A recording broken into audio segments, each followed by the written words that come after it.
Next chapter क्या है? Liquidation. Liquidation यानी क्या होता है मालूम है? क्लोजिंग ऑफ कंपनी, कंपनी को बंद करना। तो कंपनी को बंद किया यानी वो तो आप बोलोगे लॉ में तो लिखा है डिसॉल्व करना है ना, कंपनी को डिसॉल्व कर दिया। तो बेसिकली लिक्विडेशन यानी होल प्रोसेस, पूरी प्रोसेस है जिसमें हम कंपनी के, अपन ठहरे अकाउंट्स वाले लोग, इसलिए अपन यहां बात काहे की करेंगे? अकाउंट फाइनेंस वाली बात करेंगे, प्रोसीजरल पार्ट की बात नहीं करेंगे। वो प्रोसीजरल पार्ट आपका लॉ का पार्ट है, थोड़ा बहुत पार्ट आपकी किताब में अकाउंट्स में भी दिया होगा, बट बाकी की प्रोसीजर की हमको कोई फिक्र नहीं है कि भाई उसकी प्रोसीजर में क्या क्या रिक्वायरमेंट है, क्या वो नहीं। कंपनी को लिक्विडेट करना मतलब कंपनी को बंद करना है।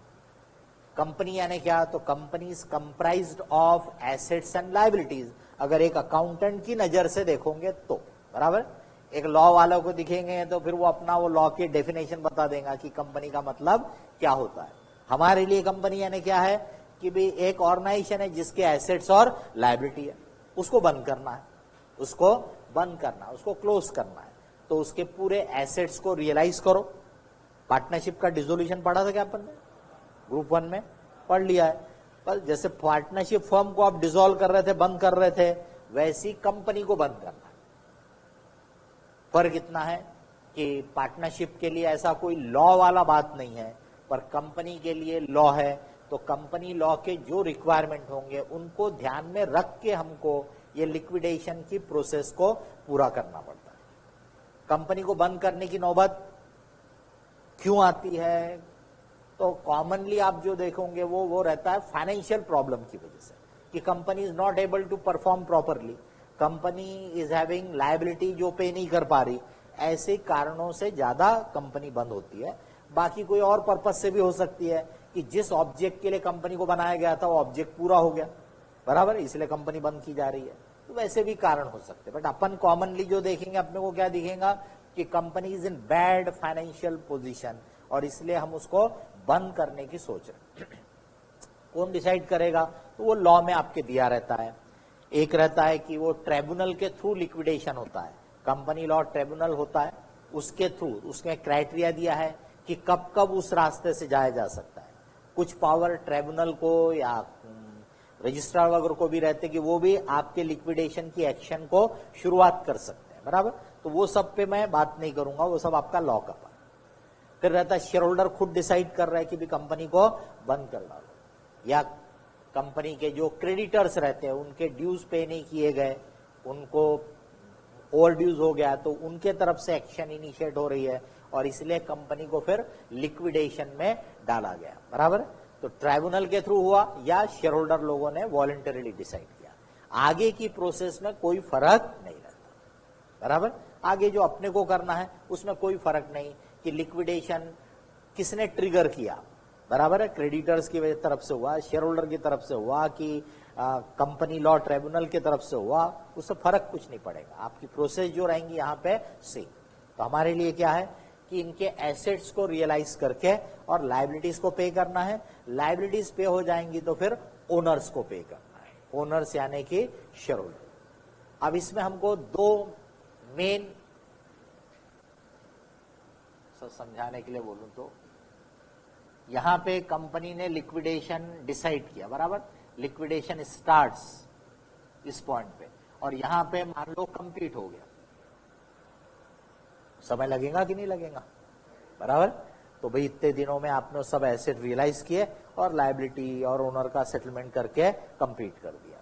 तो जनरली आपको ये डेट पे पूछते हैं, यानी जब कंपनी लिक्विडेशन में जाती है, जब वो डिसीजन होता है कि company is to be liquidated, यानी वो डेट पे अभी कुछ भी फाइनेंशियल मूवमेंट हुआ नहीं है, वो डेट पे कंपनी का जो मैनेजमेंट रहता है उसके हाथ से पूरी कंपनी का जो चार्ज है वो लिक्विडेटर के पास चला जाता है। तो liquidator is a person, is an authority जो अब कंपनी को लिक्विडेट करने का पूरा काम हैंडल करेगा, मैनेज करेगा, बराबर। तो भाई वो बाहर वाला आदमी आ गया। अभी तक ये सब चीजें किसके हाथ में थी? कंपनी के मैनेजमेंट, डायरेक्टर, सेक्रेटरी जो भी है। तो कंपनी के मैनेजमेंट ने लिक्विडेटर को अपनी पूरी पोजीशन तो बताना पड़ेगा कि भी देखो हमारे पास ये एसेट है और हमारे ऊपर यही है ऑब्लिगेशन है, यही है लायबिलिटी। तो उसके एक स्टेटमेंट बनाया जाता है जिसको बोलते हैं स्टेटमेंट ऑफ अफेयर्स। क्या बोलते हैं? Statement of affair. तो स्टेटमेंट ऑफ अफेयर कब बनता है? स्टार्ट में। ये स्टेटमेंट ऑफ अफेयर्स बताता है, यानी ये किसने बनाया? मैनेजमेंट ने। और किसको हैंड ओवर करेगा? लिक्विडेटर को, कि भैया ये देखो ये पेपर पे हमने लिख दिया, अब ये पूरी चीज आपके हाथ में, फिजिकल कस्टडी सबके लिक्विडेटर को दे देंगे। आगे का सब काम कौन करेगा? लिक्विडेटर करेगा। तो ये स्टेटमेंट ऑफ अफेयर यानी एक एस्टिमेटेड पोजीशन रहती है, क्योंकि अभी तो लिक्विडेशन शुरू हुआ है। ये एस्टिमेटेड बताता कि भाई ये एसेट्स है, उसके दो ग्रुप हो जाते हैं, प्लेज्ड और अदर देन प्लेज्ड। लॉ में प्लेज वर्ड का मतलब मालूम है? पढ़े हो? मालूम है ना? हाँ, यहां पे प्लेज का मतलब थोड़ा अलग है। लॉ में पढ़े होंगे प्लेज करना मतलब किसी चीज की फिजिकल कस्टडी देना, बराबर। यहां पे प्लेज का मतलब आपके एसेट पे किसी भी टाइप का चार्ज क्रिएट किया हो। It can be pledge, it can be hypothecation, it can be mortgage, बराबर, इट कैन बी लीन। किसी भी टाइप का चार्ज होगा तो वो यहां पर इस पर्पस के लिए क्या बोलेगा? प्लेज्ड वाले एसेट है, मतलब जिसपे किसी बाहर वाले का हक है, राइट है। एसेट किसका? कंपनी का, पर उसके ऊपर किसी ना किसी क्रेडिटर का राइट है, हक है, तो उसको बोलेंगे प्लेज्ड वाले। और जिस एसेट पे ऐसा किसी का कोई राइट नहीं है वो अदर देन प्लेज हो गए, या सिंपल लैंग्वेज में बोलो फ्री वाले एसेट है। तो बताएंगे हमारे फ्री वाले एसेट कितनी एक्सपेक्टेड टू रियलाइज, मतलब उसका कितना रियलाइज हो सकता है। बुक वैल्यू एक बात है, इसमें क्या देंगे? वो एक्सपेक्टेड टू रियलाइज, कितना निकल सकता, अंदाज उनका जो भी है। फिर प्लेज वाले के डिटेल देंगे। अब प्लेज वाले में एसेट की कितनी वैल्यू आ सकती है और फिर उसके बाद उसके ऊपर लायबिलिटी कितनी है। तो अब ये एसेट की वैल्यू पे इसकी जो लायबिलिटी है वो पहले पे करना पड़ेगा, क्योंकि उसका उसके ऊपर चार्ज है। वो पैसा किसी और के काम में नहीं आएगा, पहले उसके काम में। दो सिचुएशन पॉसिबल है, लायबिलिटी ज्यादा एसेट कम, तो बोलेंगे यहां पे उसको कम पड़ रहे पैसे, उतनी लायबिलिटी जो रहेंगी वो अनसिक्योर्ड की तरह बन जाएंगी फिर। या फिर हो सकता है एसेट ज्यादा है, लायबिलिटी कम है, मतलब पूरी लायबिलिटी पे करने के बाद भी वो पैसे बच गए, वो निकलेंगे। अब आपके पास फ्री वाले एसेट के पैसे आ गए, आपके पास प्लेज वाले एसेट के भी हो सकता कुछ पैसे आ गए होंगे। This is the total amount. मेरे बोलने में हो सकता है कि मैं बोलूंगा अवेलेबल, बट एक्चुअली वर्ड क्या होना चाहिए? एक्सपेक्टेड टू बी अवेलेबल, बराबर। तो कई बार शब्द ऐसे निकलेंगे कि ऐसा है, जबकि ऐसा है नहीं, ऐसा एक्सपेक्टेड है। क्या है ये? एक्सपेक्टेड पोजीशन है, ये ध्यान रखना। तो फिर इसमें से लिक्विडेटर पेमेंट कैसे करेगा? तो लॉ में कुछ ऑर्डर है उसका, वो मैं बाद में बात करूंगा। तो वहां लिखा रहेगा कि भी इसमें से इनका पेमेंट कितना ड्यू है, फिर इनका बचेगा कितना, फिर नेक्स्ट वाले का कितना ड्यू, ऐसे करके पूरा स्टेटमेंट बनता है। तो बताइए, फिर उसके बाद लास्ट में ओनर का भी रहेगा। ओनर में सबसे पहले किसका अमाउंट लिखेंगे? प्रेफरेंस वाले, कि भी इनका पेड अप कैपिटल इतना है। फिर उसके बाद इक्विटी वालों। बताइए कि ये सबको पूरा का पूरा पे करने के लिए पैसे बचेंगे, ऐसा जरूरी है क्या? खास करके मैंने बोला कंपनियां कब जाती लिक्विडेशन में? बैड फाइनेंशियल पोजीशन में। तो पैसे बचेंगे कि पैसे कम पड़ेंगे? कम पड़ेंगे। उसी को बोलते हैं डेफिशिएंसी। क्या बोलते हैं? डेफिशिएंसी। इनफैक्ट वो अगर पॉजिटिव भी आ रहा होगा तो भी अकाउंट जो बनाएंगे उसको डेफिशिएंसी अकाउंट ही बोलेंगे, बट कॉमनली आपको दिखेगा कि शॉर्टफॉल आ रहा है। तो एक और स्टेटमेंट बनता है, उसको बोलते हैं डेफिशिएंसी अकाउंट। तो स्टेटमेंट ऑफ अफेयर क्या है? एसेट लायबिलिटी की पोजीशन, एक्सपेक्टेड वैल्यू क्या है, लायबिलिटी कैसे कैसे डिस्चार्ज होंगी, और फाइनल उसमें पता चलेगा कि कितना डेफिशिएंसी आएंगे। अब डेफिशिएंसी क्यों आई, इसका एक्सप्लेनेशन भी तो दो भाई लिक्विडेटर को, वो तो बाहर वाला है। तो लॉ ने बोला कि लिक्विडेटर आपको बोल सकता है कि मेरे को ये डेफिशिएंसी का एक्सप्लेनेशन पिछले 5 साल से स्टार्ट करके बताओ। मतलब 5 साल पहले क्या पोजीशन थी, उस समय एसेट माइनस लायबिलिटी कितना था, पॉजिटिव था, निगेटिव था, वहां से शुरुआत करो। और 5 साल में क्या क्या हुआ, किस कारणों से डेफिशिएंसी बढ़ रही है और किससे घट रही है, वो हिसाब दो। कम से कम 3 साल पहले से मांगेगा वो, लॉज बोलता है कम से कम 3 साल पहले, पर वो चाहे तो बोल सकता है 4 साल, 5 साल, 6 साल पहले से मेरे को हिसाब दो, ठीक है। तो वो डेट पे डेफिशिएंसी थी या सरप्लस था आपके बुक्स के हिसाब से, वहां से शुरुआत करो और फिर यहां तक पहुंचो कि स्टेटमेंट ऑफ अफेयर में जो डेफिशिएंसी आ रही, तो ये एक तरह से रिकंसिलेशन है। क्या है ये? रिकंसिलेशन। बैंक रिकंसिलेशन पढ़े, कॉस्टिंग में भी रिकंसिलेशन पढ़े, कॉस्ट P&L और फाइनेंशियल वाला P&L, बराबर। वैसे ये भी रिकंसिलेशन है। Deficiency as per books of a particular date, जो 3 साल 5 साल पुरानी भी हो सकती है। कई बार क्वेश्चन में डिटेल देता नहीं, तो अपन क्या करते, यही डेट की बुक्स के हिसाब से डेफिशिएंसी कितनी है उसी पे से आगे बढ़ते, बुक के हिसाब से कितनी है और स्टेटमेंट ऑफ अफेयर में कितनी आई। क्यों बदल रही हो, जब प्रॉब्लम करोगे तो ध्यान में आ जाएगा। अभी मैं ज्यादा नहीं बोलता, उस पर जनरल बताता हूं। ये हो गया एक क्वेश्चन का पैटर्न कि वो आपसे ये पूछ सकते। ये बहुत कम पूछते, एक ही बार अभी अभी पूछा था, वरना तो इतने साल में पूछा नहीं था। और जब पूछा तो जम के पूछा, बिल्कुल मतलब बढ़िया, अच्छा खासा डिफिकल्ट लेवल का था, सब ठीक से भी नहीं कर पाएंगे, अपन करेंगे उसको क्लास में, ठीक है। तो ये क्वेश्चन एक पैटर्न हो गया। दूसरा रहता है कि जब लिक्विडेशन खत्म होता है तो अब लिक्विडेटर ने कैसे कैसे पैसा रियलाइज किया और उसमें से कैसे कैसे पेमेंट किया, जो लॉ के हिसाब से बराबर होना चाहिए, उसका स्टेटमेंट बनाया जाता है। उसको लिक्विडेटर्स फाइनल अकाउंट भी बोलते हैं, उसको liquidators statement of account. Simple language में बोला, क्या है ये? Receipt and payment account. Liquidators receipt and payment account है। तो ध्यान दीजिए, ये जो है ये पूरा क्या है? ये पूरा स्टेटमेंट, ये एस्टिमेटेड है, क्या होगा, ये एक्चुअल है। क्या है? एक्चुअल है। क्या क्या हुआ, कितना कितना पैसा कैसे कैसे रियलाइज हुआ और उसमें से लायबिलिटीज का कैसे डिस्चार्ज हुआ, कैसे पेमेंट हुआ। तो दो चीजें। अब इसमें कुछ कैलकुलेशन से रिलेटेड या कुछ और छोटे पॉइंट के अलग अलग भी क्वेश्चन पूछ सकता है, पर मेन तो ये दो चीज। फिर इसमें एक और बाद में बताऊंगा, अगर पैसे कम पड़े लायबिलिटी पे करने के लिए, तो बताइए कि शेयर होल्डर से पैसे मांग सकते कि नहीं मांग सकते? यस और नो? पूरी बात क्लियर होना चाहिए आपके दिमाग में। लिमिटेड लायबिलिटी का मतलब जितने अमाउंट का शेयर लिया था उस तक तो वो लायबल है। तो इसका मतलब अगर पार्टली पेड शेयर होंगे तो उनसे आप कॉल कर सकते हो, समझ रहे हैं? तो वो अपने को यहां प्रॉब्लम में आएंगे कि पैसे कम पड़ रहे हैं और शेयर पार्टली पेड है, तो फिर उनसे कॉल कैसे कैलकुलेट करना, बराबर। वो अपन प्रॉब्लम के समय डिटेल में बात करेंगे, अभी नहीं बात करते उस पर। फुल्ली पेड अगर होंगे तो फिर उनसे आप पैसा कॉल नहीं कर सकते, क्योंकि उनकी लायबिलिटी जो है वो क्या है? Limited liability. पार्टनरशिप में यही मेन प्रॉब्लम रहता है कि उनकी लायबिलिटी क्या है? अनलिमिटेड है। इसलिए फर्म के केस में अगर पैसे की कमी पड़ी तो उनकी पर्सनल प्रॉपर्टी भी इसके काम में ली जा सकती है, पार्टनर लोगों की, बिकॉज उनकी लायबिलिटी क्या है? अनलिमिटेड है। शेयर होल्डर की लायबिलिटी क्या है? लिमिटेड है, limited to the extent of share. तो अगर वो शेयर पार्टली पेड होगा तो उनके ऊपर कॉल आएगा।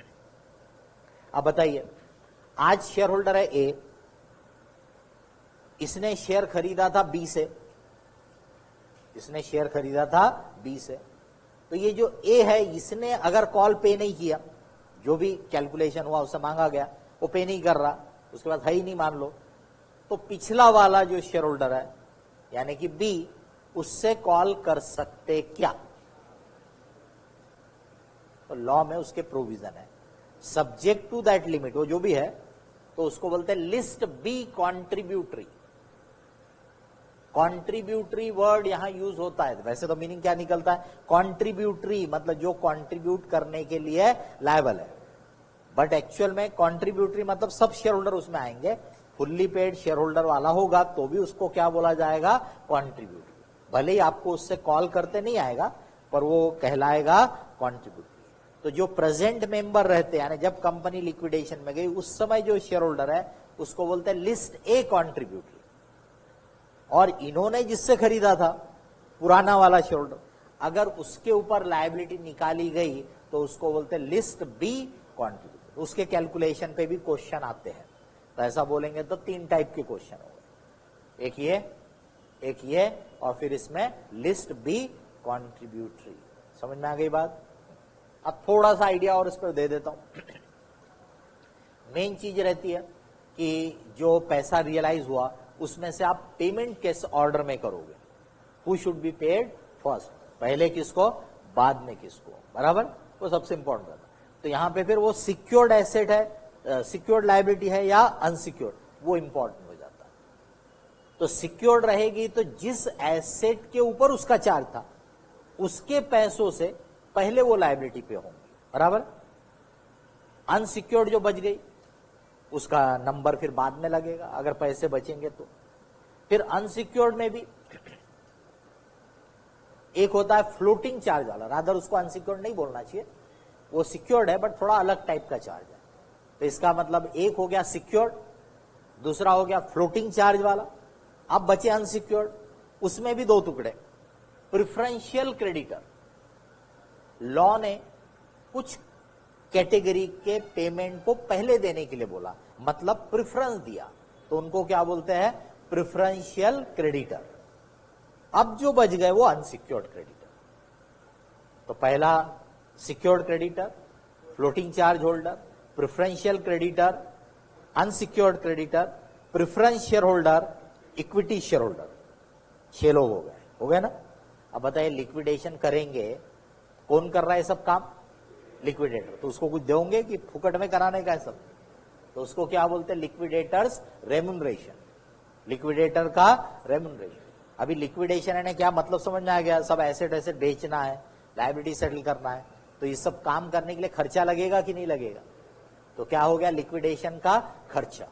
और कुछ लीगल कॉस्ट वगैरह भी आ सकती है। तो इसका मतलब 3 आइटम और जुड़ गए, पहले कितने थे 6 और 3 जोड़ दिया, कितने हो गए 9, और जोड़ू गया एक आधा। एक और है इसमें वर्कमैन्स ड्यूज। लॉ ने वर्कमैन कौन, तो वो भी डिफाइंड है, वो शायद इंडस्ट्रियल डिस्प्यूट एक्ट के अंडर में जो वर्कमैन है वो वर्कमैन, उनको इवन सिक्योर्ड क्रेडिटर की सिक्योरिटी में भी हक दिया गया, प्रोराटा प्रोपोर्शन बेस पे। तो उसको अपन अलग से, अभी तक कभी क्वेश्चन में पूछा नहीं है पर हमने आपको मटेरियल में दिया है, अपन उसको इलस्ट्रेशन को आखिरी में बाद में समझ भी ले, ठीक है। तो इसका मतलब ऐसे ये क्लेमेंट्स हो गए, उनके कैलकुलेशन आपको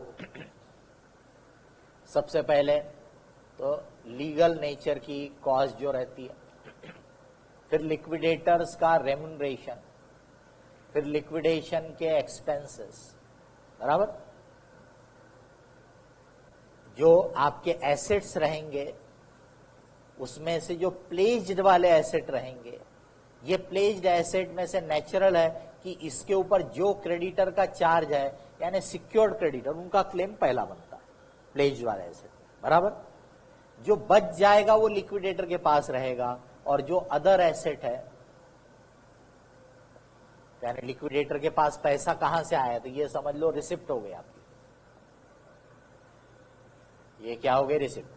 प्लेज वाले एसेट से कितना आया, लेकिन उसमें से सिक्योर्ड वाले क्रेडिटर को कितना देने में गया, उसके बाद बच भी सकता है और कभी नहीं भी बच सकता है, ठीक है। फिर अदर एसेट, फ्री वाले एसेट, ये लिक्विडेटर के पास पैसा आया, ठीक। अब इसमें से जब पेमेंट करेगा तो देखो सिक्योर्ड वालों का हो गया, उसी में वर्कमैन ड्यूज रहा तो उसका एडजस्टमेंट कैसा है वो सब अपन अलग से देखेंगे।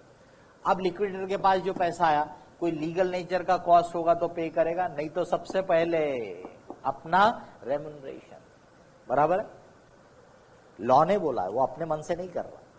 क्यों बोला, सोच के देखने का, सोच के देखो, कॉमन सेंस रहता सब जगह, उससे आपकी आइडियाज डेवलप होगी। ये जो बाकी के क्रेडिटर है, अनसिक्योर्ड वाले, फ्लोटिंग चार्ज वाले, प्रेफरेंशियल क्रेडिटर और इवन शेयर होल्डर, उन्होंने कंपनी को जो कुछ चाहे पैसा देना था चाहे सर्विसेज देना था वो सब ऑलरेडी दे चुका है जब कंपनी अच्छी थी तब, बराबर। जब कंपनी अच्छी थी तब उन्होंने अपने गुड्स दिए, अपनी सर्विसेज दी या पैसे उधार दिए, जो भी दिया उन्होंने सब अच्छे दिनों के, वो आपके साथी थे। लिक्विडेटर जब काम शुरू कर रहा है तो ऑलरेडी कंपनी इज डाउन, बराबर। तो अगर ऐसे समय में लिक्विडेटर को लगेगा कि भी मेरे को पैसे, मतलब अगर लॉ में वैसा रहता तो कि भी मेरे को तो सबका पेमेंट करने के बाद मिलेगा, अब सबका पेमेंट करने के बाद बचना भी तो चाहिए, यानी उसको अपने रेम्युनरेशन की कोई उम्मीद रहेगी क्या? तो जब उसको कोई रेम्युनरेशन ही मिलेगा नहीं तो वो क्यों मेहनत करेगा, क्यों काम करेगा, क्यों लिक्विडेटर बनेगा? समझ रहे?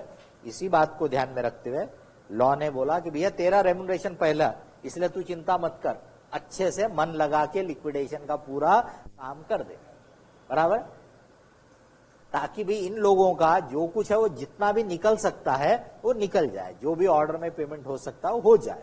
समझ में आ रहा है? इसीलिए लॉ ने लिक्विडेटर के रेम्युनरेशन को ऊपर रखा। फिर लिक्विडेशन का खर्चा, अब मेरे को एसेट बेचना है, पेपर में एडवर्टाइजमेंट दे रहा है, मैं अगर उसको बोलूंगा कि भी उधारी दे दो, अब उसको पता है कि लिक्विडेशन में गई हुई कंपनी है, इसका मतलब बाद में पैसे मिलेंगे कि नहीं मिलेंगे कोई भरोसा, वो बोलेंगे भैया पैसे दे रहे होंगे तो मैं एडवर्टाइजमेंट छापता, नहीं तो नहीं। इसीलिए खर्चों को भी प्रायोरिटी दिया हुआ है। इनके बाद प्रेफरेंशियल क्रेडिटर,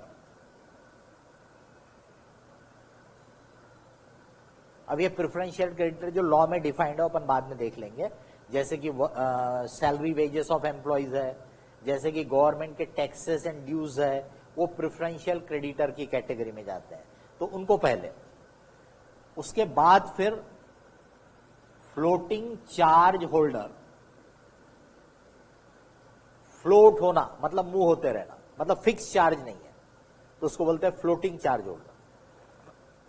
जनरली डिबेंचर वालों का फ्लोटिंग चार्ज दिया रहता क्वेश्चन,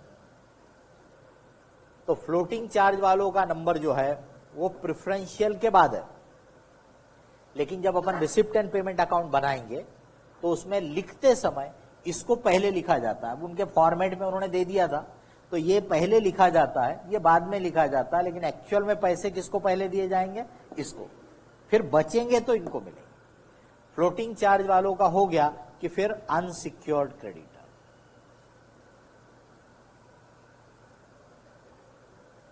अब पैसे यहां कम पड़े और शेयर पार्टली पेड रहे तो कॉल भी किया जा सकता है, बराबर, तो कॉल के पैसे भी लिक्विडेटर के पास आ जाएंगे। इसके बाद फिर preference share holder, and then equity share holder, अगर बचा तो इनको मिलेगा। प्रेफरेंस शेयर के बारे में जब अपन ने पढ़ा, बात किया, तब बोला था ना कि they have preference in two things, one is dividend and the other is payment in liquidation. तो लिक्विडेशन में इनको पे किए बगैर आप इनको नहीं दे सकते, इनके ड्यूज पहले, फिर बचेगा तो इनको मिलेगा, नहीं बचा तो नहीं मिलेगा, बराबर। ये पूरा रिसिप्ट पेमेंट अकाउंट लिक्विडेटर बनाएगा जब वो पूरा कर लेगा काम, बराबर। तो that is called liquidators final account या लिक्विडेटर स्टेटमेंट ऑफ अकाउंट या liquidators receipt and payment account. इसमें ये एक एक पॉइंट के ऊपर आपके नोट्स में सब एक्सप्लेनेशन दिया हुआ है कि भाई फ्लोटिंग चार्ज वाले के बारे में दिया है, प्रेफरेंशियल क्रेडिटर के बारे में दिया है, लिक्विडेटर के रेम्युनरेशन के कैलकुलेशन में भी कभी खास बातें रह सकती है वो दिया हुआ है, अनसिक्योर्ड क्रेडिटर के बारे में, प्रेफरेंशियल शेयर होल्डर के बारे में, इक्विटी सब के बारे में दिया, कॉल कैसे होगा, वो सब चीजें आपके नोट्स में दी हुई है। जब अपन प्रॉब्लम लेंगे तब अपन उनको फिर से प्रॉब्लम में समझेंगे।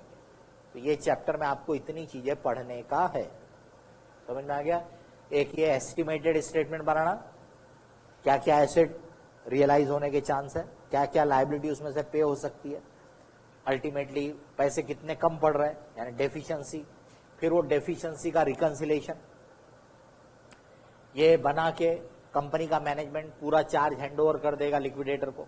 इसके बाद लिक्विडेटर शुरू हो जाएगा, वो सब एसेट्स को रियलाइज करेगा और फिर उसका डिस्ट्रीब्यूशन कैसे करना है, ये लॉ ने जो ऑर्डर दिया है उसको ध्यान में रख के वो पेमेंट करेगा।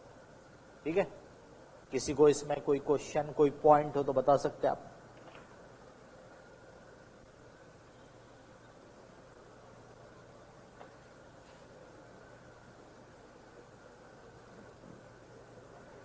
बताइए। कोई क्वेश्चन, कोई पॉइंट?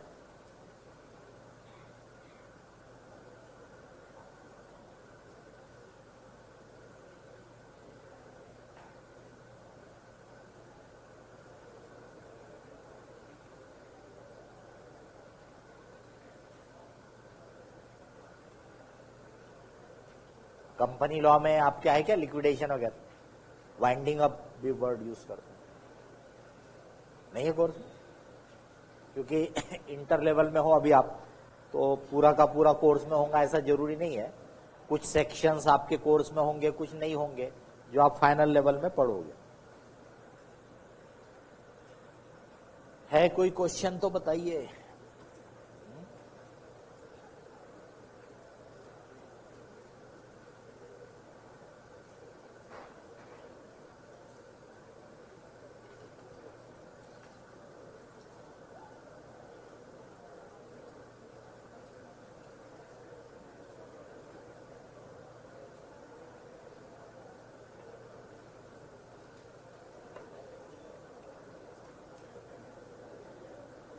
अपने 2 छोटे छोटे चैप्टर खत्म भी हो गए, तीसरा शुरू हो गया। कब से अपन ने क्लास शुरू किए थे? 7-8 दिन तो हो ही गए मेरे ख्याल, है ना? 7-8 दिन, 9 दिन हो गए। एक भी डिफिकल्टी पूछे क्या? पूछे एक भी डिफिकल्टी? वैसे लोगों का बड़ा रहेगा, अरे बोले वो डिफिकल्टी नहीं पूछने देते, अरे नहीं। मैंने हमेशा से, आज से नहीं 30 साल से पढ़ा रहा हूं, मेरा हमेशा से बिल्कुल क्लियर स्टैंड है कि student has right to ask the question and a teacher has a duty to response to reply. तो मैंने हमेशा क्वेश्चन पूछने के, लेकिन तरीका रहता है। मैं जब कुछ पढ़ाता रहता तो मैं बोलता अभी बीच में मत बोलो, मेरे को बता देने तो फिर पूछो। पर मैं हमेशा एक पार्ट बताने के बाद बोलता हूं कि कोई भी डिफिकल्टी है, कोई भी क्वेश्चन है तो पूछो। और उसमें चॉइस दे देता हूं आपको कि भाई क्वेश्चन आप क्लास में जब पढ़ा रहे उस समय पूछो, या फिर चिट लिख करके पूछो, या फिर क्लास के बाद।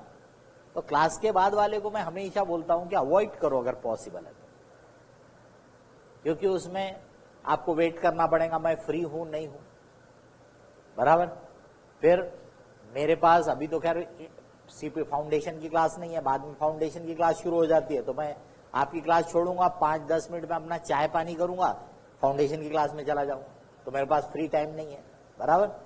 फिर अच्छा चलो मैं फ्री भी हूं, तो आपके पास तो अगली क्लास रहती है, आप मेरे पास आ गए, इधर अगला फैकल्टी आएगा, क्लास शुरू कर देगा। तो बेस्ट ऑप्शन रहता है अभी के अभी पूछने का, पढ़ाते समय उसमें जवाब देना और आसान रहता है, क्योंकि अपन उसी मूड में रहते हैं, वो चीजें कई बार लिखी रहती है, तो फटाक से बता सकते हैं कि देखो इसमें क्या है क्या नहीं है करके। सेकेंडली, यहां पे आप क्वेश्चन एक पूछता है, पर जब एक्सप्लेनेशन दो तो उसका बेनिफिट सबको मिलता है। तो इसका मतलब जो स्टूडेंट क्वेश्चन पूछने वाले हैं, उन्होंने समझने का कि भाई वो लोग चैरिटी भी कर रहे हैं, साथ में दूसरों की मदद कर रहे हैं ना भाई, क्योंकि उन्होंने क्वेश्चन पूछा इसलिए सर ने और एक बार समझा दिया। कई बार कुछ नया एग्जाम्पल देना पड़ जाता है कि नहीं समझ रहा तो अच्छा कुछ और बता दो, बराबर, कुछ और तरीके से इलस्ट्रेट कर दो।